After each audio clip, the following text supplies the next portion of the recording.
Good afternoon my friend. देखो আমি আজকে তোমাদের কাছে একটা চট জলদি বানিয়ে ফেলা মুখরোচক পাতা বাটা রেসিপি নিয়ে চলে এসেছি।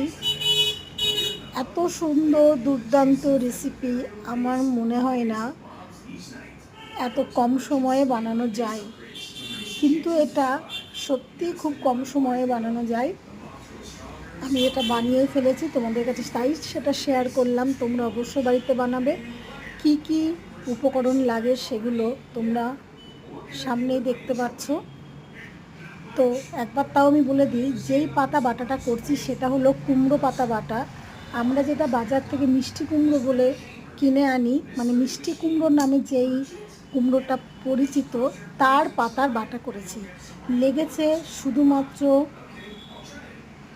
লঙ্কা, রসুন, সর্ষের তেল, সামান্য পরিমাণ লবণ। লবণটা দিয়ে আমি আগেই সিদ্ধ করে নিয়েছিলাম পাতাটাকে। তারপরে বাকি দুটো উপকরণ যেমন রসুন আর লঙ্কা দিয়ে পেস্ট করে নিয়ে সর্ষের তেল ঢেলে নিয়েছি, তোমরা দেখে নিয়েছো। আমি এই রেসিপিটা যখন বানাচ্ছি বর্ষাকাল, সেই জন্যই আমি এই পাতাটাকে একটু উনুনে হালকা ফ্লেমে সাঁতলে নিলাম। কারণ বর্ষাকালে পাতা বাটা যদি পেট একটু খারাপ হয়, তো সেই করুন আমি এটাকে সাঁতলে নিয়েছি। তোমরা এইভাবে করে নিতে পারো।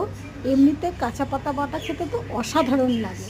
একবার অন্তত বাড়িতে ট্রাই করো, ট্রাস্ট মি, খুব ভালো লাগবে।